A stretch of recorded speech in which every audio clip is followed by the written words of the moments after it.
regardez Midi 1 TV Afrique, bienvenue dans votre émission Talk Afrique. Nous parlons aujourd'hui d'un phénomène grandissant à tel point qu'un nouveau mot est en train de voir le jour. Répat, il désigne des Africains qui rentrent au pays après plusieurs années en Occident. La vision de l'Afrique est-elle en train de changer?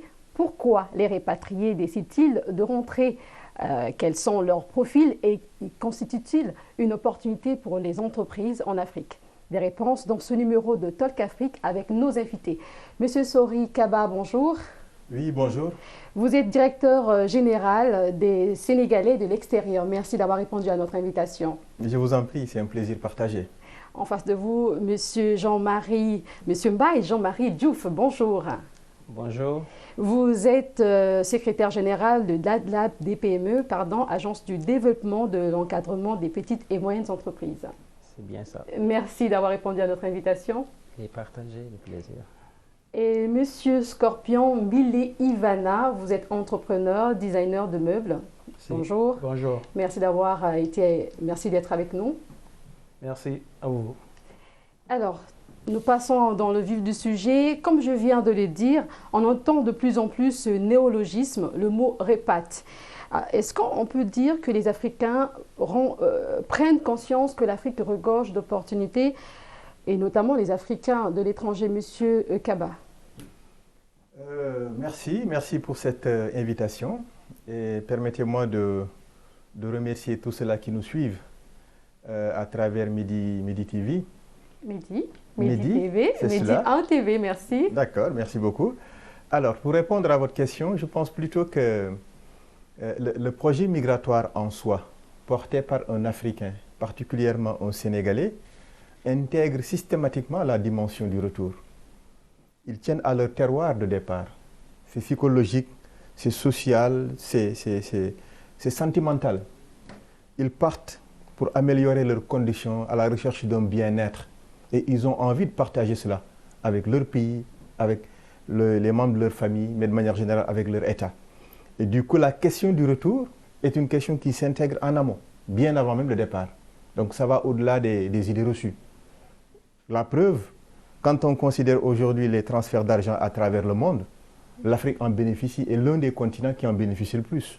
Parce que les Africains qui sont à travers le monde entretiennent leurs familles qu'ils ont laissées au pays. Et donc ça, c'est un élément de preuve, un indicateur assez parlant par rapport à cette forte volonté à vouloir revenir dès lors qu'on part et qu'on est plus ou moins bien gâté par le pays d'accueil en termes de connaissances acquises ou d'argent acquis. Est-ce que vous avez des chiffres à nous communiquer sur l'ampleur de ce phénomène?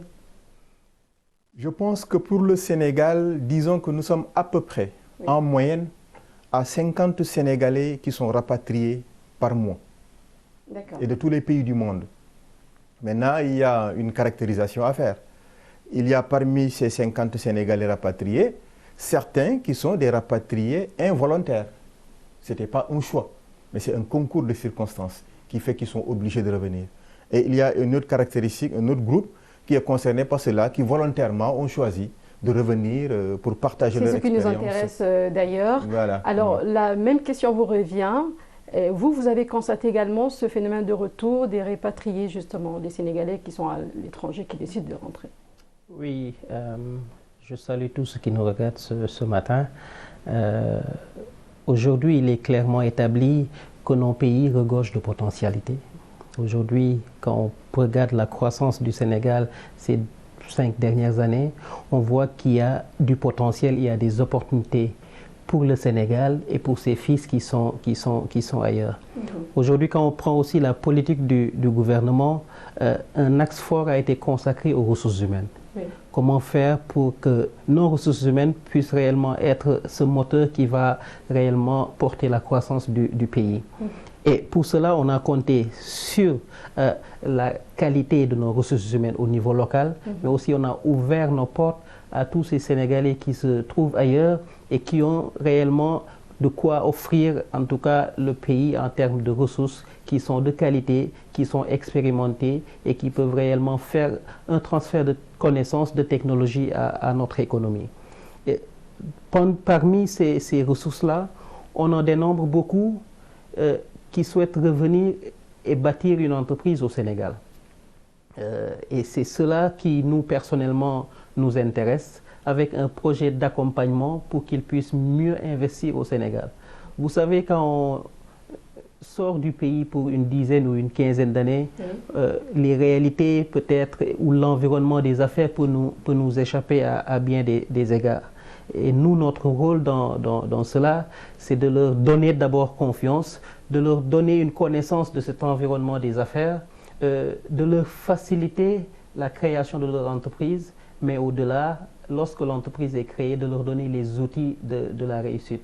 Et aujourd'hui, d'ailleurs, avec la collaboration de la Direction générale des Sénégalais à l'extérieur, de la Direction de la coopération technique, un important programme est en train d'être mis en place, d'être mené. On va y revenir, on va en parler. Voilà. Monsieur Scorpion, vous êtes équato-guinéen, vous avez vécu pendant 4 ans en Europe, vous avez décidé de rentrer et vous vivez au Sénégal. Pourquoi le choix du Sénégal? Je vais d'abord commencer par dire que je ne suis pas équato-guinéen, je suis africain né en Guinée équatoriale. Merci pour la précision. Oui, merci. Alors le choix pour le Sénégal, pour moi le Sénégal dans l'Afrique noire et même en Afrique, c'est une grande porte d'entrée. Et je pensais qu'il fallait partir par ce pays que, selon les échos, c'était un pays ouvert à beaucoup de choses. Donc je me suis dit, avec ma manière de vivre, ma manière de penser, parce que nous sommes plusieurs à travailler pour que les choses se passent bien en Afrique. Et moi, j'ai juste choisi ce pays comme porte d'entrée, pendant qu'il y en a qui se battent dans d'autres pays. Moi, je me bats à partir du Sénégal, parce que je sais qu'à partir du Sénégal, il y a beaucoup de portes de sortie. Quels sont les facteurs qui ont fait que vous vous êtes décidé à rentrer en Afrique? Je me suis dit qu'il faut rentrer en Afrique parce qu'on ne peut pas passer le temps en Europe à dire en Afrique il n'y a pas ci, en Afrique il n'y a pas ça, et critiquer les gouvernements en Afrique, c'est lâche. Pour moi, je trouve que c'est vraiment lâche. Il faut aller un jour et dire je vais à la maison pour nettoyer ma maison, parce que tu ne vas pas rester dans la maison du voisin et penser que quelqu'un va nettoyer ta cour. Et il fallait que je rentre en Afrique pour mener le combat qui est mené par beaucoup d'Africains. Et en Europe, vous faisiez quoi exactement? En Europe, je travaillais j'ai travaillé dans le théâtre et la danse. Et aussi, j'ai eu une phase où j'ai travaillé comme professeur de cuisine. C'était comment? Facile pour vous ou pas? Je pense qu'il y a beaucoup de personnes qui se plaignent, mais la décision dépend souvent de nous. Par exemple, quand tu vas dans un pays, si je suis au Sénégal, on me traite de ci, on me traite de ça, et je ne vois que ce qui est sombre, je vais rester dans l'obscurantisme. Alors que moi, j'arrive en Europe, je ne suis pas un voleur, je ne suis pas un méchant, et je me présente avec mes potentiels et j'ai beaucoup de facilité. Moi, je gagnais à peu près 3 000 € par mois. Donc, je pouvais voyager, j'avais pas besoin de rentrer pour des raisons économiques en Afrique. Je suis rentré en Afrique parce que j'ai un rêve. Et même en Europe, je ne pouvais pas réaliser mon rêve parce que j'avais un patron. Et ici, je n'ai pas de patron. Je peux gagner moins, mais je n'ai pas de patron. Je me lève quand je veux, je me couche quand je veux et je fais ce que je veux durant la journée. Je n'aime pas avoir de patron. D'accord. Alors, quelles sont les raisons du retour des Africains en général? Sont-elles personnelles, familiales, professionnelles ou patriotiques? Monsieur Kaba. Tout est lié. Tout est lié. Je pense que une bonne partie, c'est pour des raisons familiales.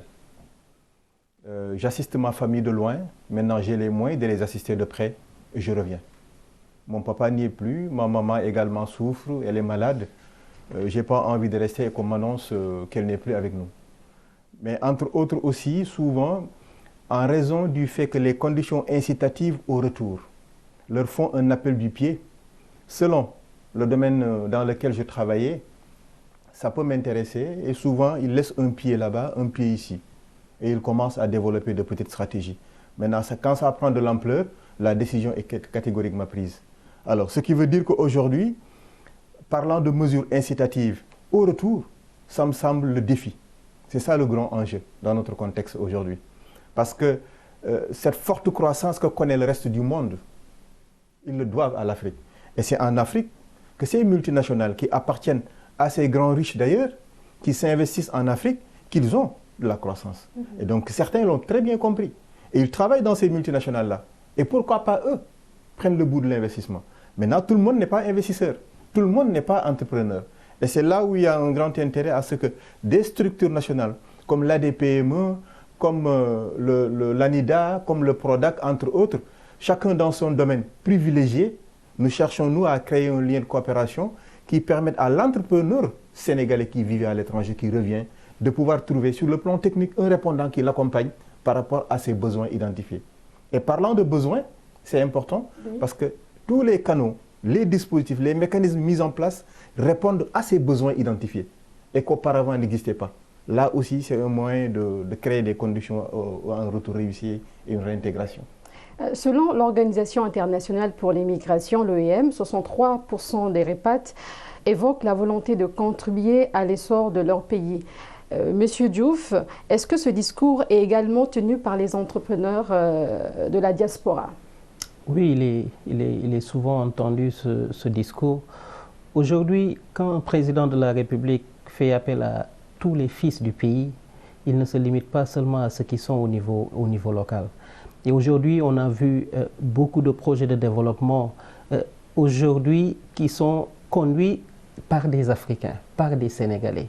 Aujourd'hui, quand on prend le secteur du pétrole et du gaz au Sénégal, on sait que c'est de nouvelles découvertes, de nouvelles opportunités. Souvent, nos ressources humaines ne sont pas très bien préparées à cela, alors que dans presque tous les pays du monde, on a des Sénégalais qui ont été formés, qui ont de l'expertise, qui ont de l'expérience dans ce domaine.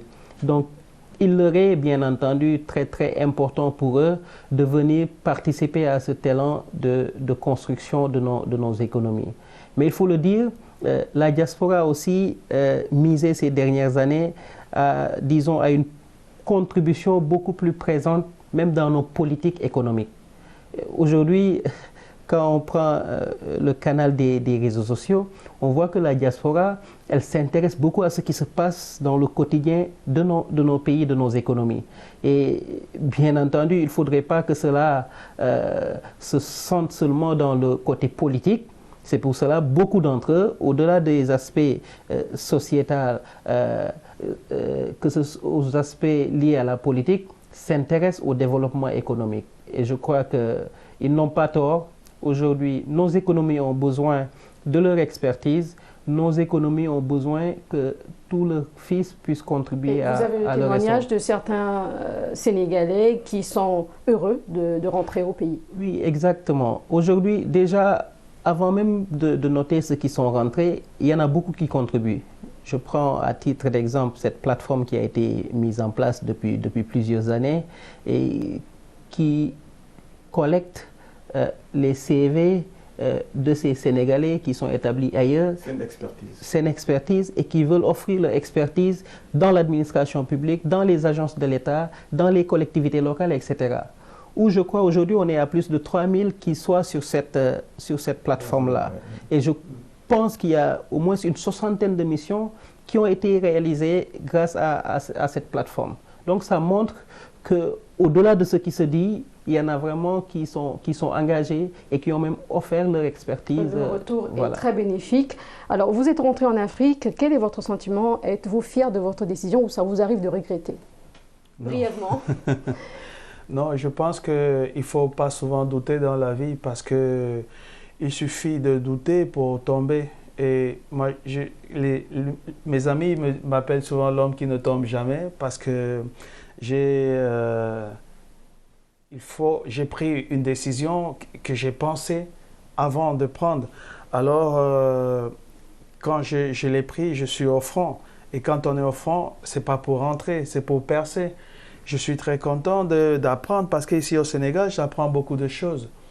Ici au Sénégal, je me sens chez moi. J'ai laissé j'ai un rêve, par exemple, je dis demain, je peux encore travailler avec ce petit-là, je peux encore voir ce petit et l'aider comme ça sans que personne vienne me dire pourquoi tu as formé ce petit dans ça. Alors, vous faites quoi exactement? Est-ce que vous pouvez nous dire dans les détails ce que vous exercez ici au Sénégal? Ouais, moi je suis designer de meubles. Oui. Et pas juste designer, je confectionne les meubles. Donc je travaille avec des entreprises, des hôtels, des particuliers. C'est un travail qui marche pas mal parce qu'il y a une forte demande dans le secteur du mobilier. Il y a une forte demande. Alors, il y a souvent un problème. Le problème, c'est les finitions. Quand tu vas voir quelqu'un, tu dis, fais-moi une table. Il fait la table parce qu'il pense à gagner de l'argent. Mais il faut aller vers les professionnels et dire aux professionnels, il faut que tu trouves un nom. Il faut que tu te trouves un nom dans la société. Il faut que tu sois un grand homme. Et quand la seule manière de trouver ce nom-là, c'est de faire bien les choses. Parce qu'aujourd'hui, tu fais un lit et demain, on t'appelle pour faire un autre lit. Et si tu n'as pas fait le lit dans les normes, personne ne va t'appeler. Tu vas te retrouver en tôle, tu vas te retrouver avec des problèmes. Il faut bien faire les choses. Alors, je vais me tourner vers M. Kaba. Quel est le profil de ces personnes qui rentrent? Sont-elles diplômées en majorité ou non? Diplômées, non. Par contre, compétent, oui. Oui. Et la vous pouvez expliquer un peu? Oui, la compétence renvoie à l'expérience. Parce que le profil des Sénégalais qui voyagent ne sont pas systématiquement des étudiants à la recherche d'un diplôme dans une grande université du monde. Ils ne sont pas non plus des diplômés à la recherche également d'un parcours universitaire beaucoup plus accompli. Mais c'est des Sénégalais tout court à la recherche d'un bien-être. Et dans ce parcours, on gagne beaucoup d'expérience. Et cette expérience, il faut la valoriser. Et de ce point de vue, ce dernier, il est compétent. Et je réfléchis à haute voix. Aujourd'hui, si on prend l'exemple du secteur avicole au Sénégal, parmi les 3 premiers, les 2 sont des Sénégalais qui ont vécu à l'étranger, qui brassent beaucoup de milliards et qui sont partis de 0 francs. Mais ils y ont cru. Et dans beaucoup de domaines, on peut le citer. Là, on prépare un documentaire que nous allons diffuser dans toutes les chaînes de télévision sénégalaises pour avoir suivi ces derniers pendant un bon bout d'années. Ils se sont installés, leur entreprise se développe, ils créent de l'emploi. On va parler des mesures d'accompagnement tout à l'heure. Monsieur Diouf, les entreprises sont-elles friandes de ce genre de profil?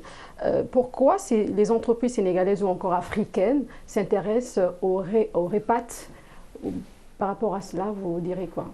Oui, aujourd'hui, l'Afrique, ou le Sénégal en particulier, se trouve à une phase très, très importante de son développement, de son émergence. Il faut créer une industrie. Il faut digitaliser nos PME. Il faut mettre beaucoup plus de technologie dans tout ce que l'on fait. Il faut prendre en compte des normes environnementales voilà, qui s'adaptent aux évolutions de notre planète. Et tous ces enjeux, tous ces défis, pour la plupart, ont été déjà vécus par ces REPAT. Aujourd'hui, il faut le dire,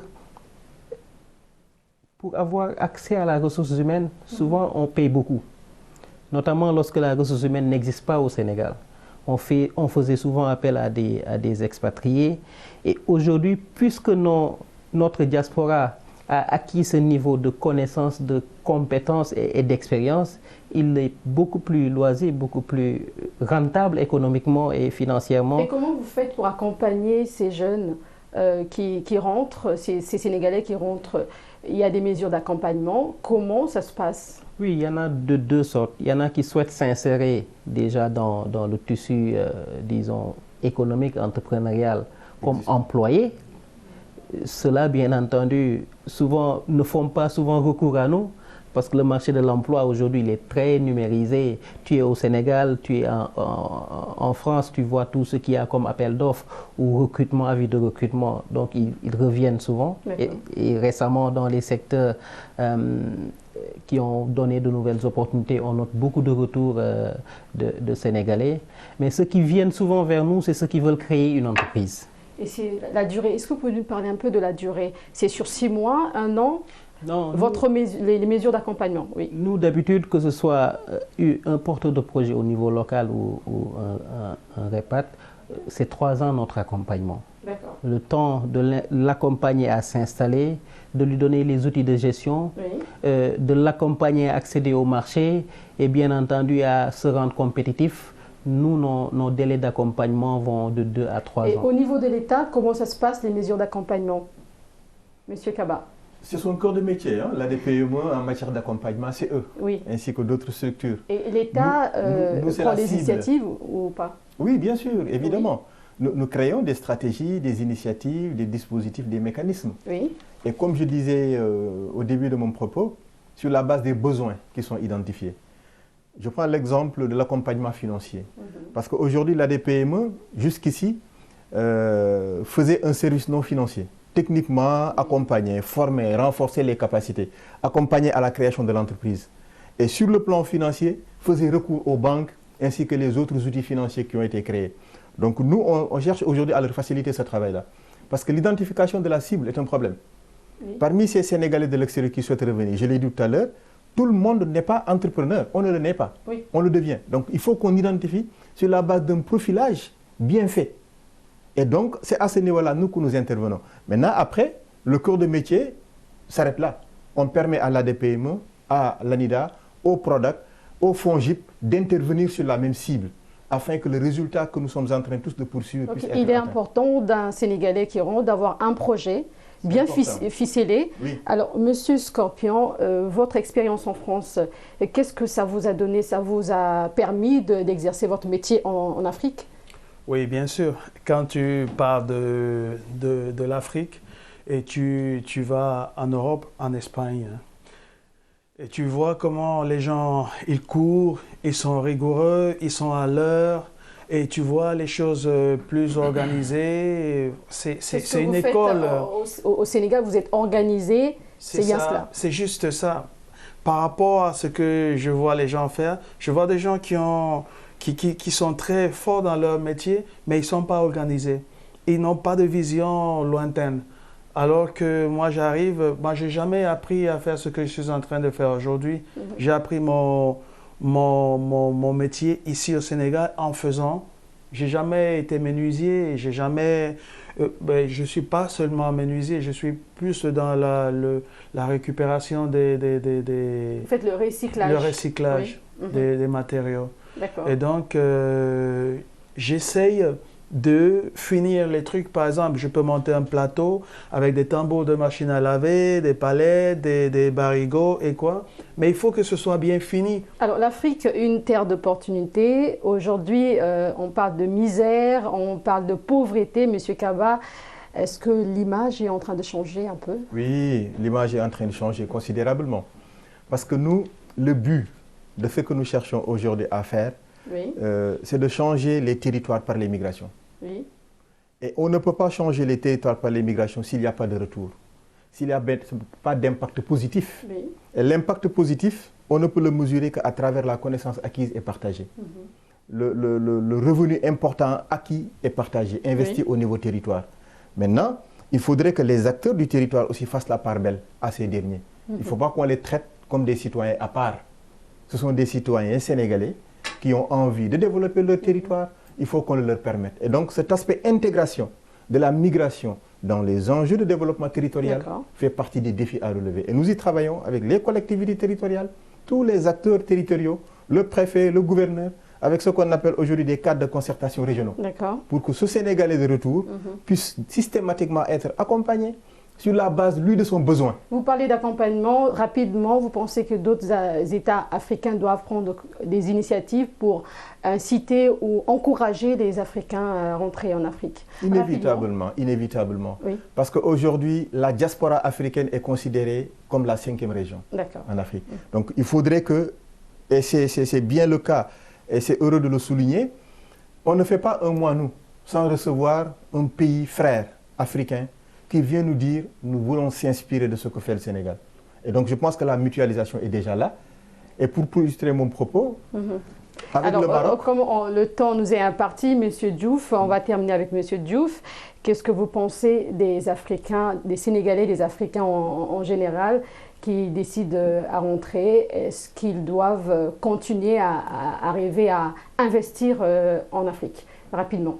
Alors, on pense que c'est une bonne chose de décider de revenir dans son pays d'origine et d'aider à construire ce pays-là.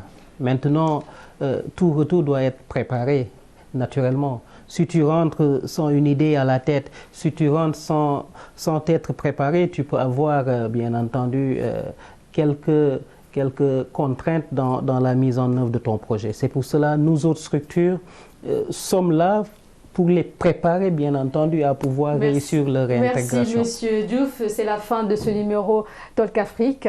Nous avons reçu sur ce plateau Monsieur Sori Kaba, directeur général des Sénégalais de l'extérieur. Merci d'avoir répondu à notre invitation. Monsieur Mbaye Jean-Marie Diouf, qui est le secrétaire général de l'ADPME. Merci d'avoir répondu à notre invitation. Monsieur Scorpion, qui est entrepreneur designer de meubles. Merci d'avoir suivi ce numéro de Talk Afrique.